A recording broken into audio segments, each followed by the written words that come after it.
Hello குட்டீஸ், தமிழ் மாதங்கள் பார்க்கலாமா?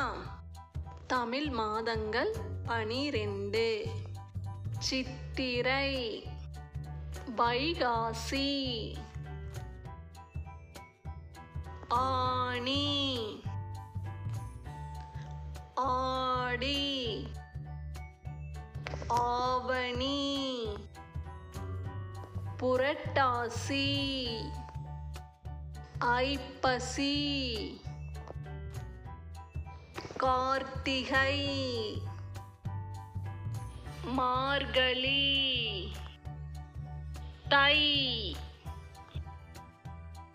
மாசி, பங்குனி.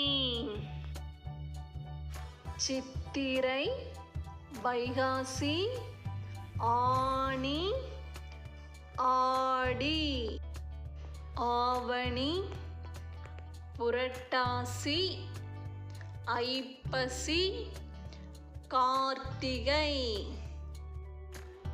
மார்கழி, தை, மாசி, பங்குனி.